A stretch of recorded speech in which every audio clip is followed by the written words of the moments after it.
একটি গ্রামে একটি জলাশয় ছিল। সেই জলাশয়ের মধ্যে অনেকগুলি কচ্ছপ বাস করত এবং তারা প্রতিদিনই সেখানে খেলা করত। সেই জলাশয়ের পাশেই একটি বন ছিল। সেই বনের মধ্যে একটি শিয়াল ছিল। সে শিয়ালটি ছিল প্রচণ্ড ক্ষুধার্ত।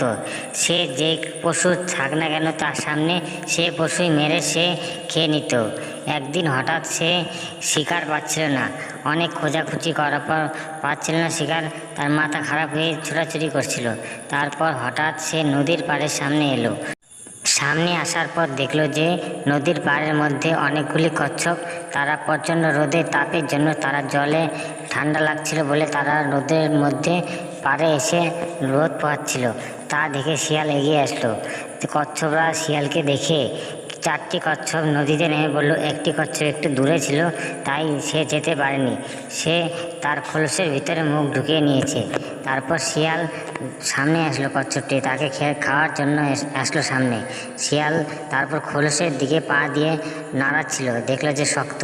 তারপর খোলসের ভিতর থেকে কচ্ছপটি বলল যে, তোমাকে যদি আমার খাওয়ার ইচ্ছা থাকে আমাকে নদীতে নিয়ে যাও, নিয়ে গিয়ে আমাকে নদীর জলে নামিয়ে দাও। তারপর আমার খোলস নরম হয়ে যাবে, তারপর তুমি অনায়াসে খেতে পারবে। বোকা শিয়াল সাত পাঁচ কিছু না ভেবে সে কচ্ছপটিকে পা দিয়ে সরিয়ে সে নদীর জলে নিয়ে দিল। তারপর কচ্ছপটি অনায়াসে তাদের বন্ধুর কাছে চলে গেল।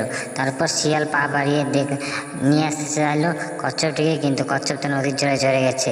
এভাবে শিয়াল বোকা হয়ে চলে আসলো। গল্পটি তোমাদের কেমন লেগেছে প্লিজ আমাকে কমেন্ট করে জানাও।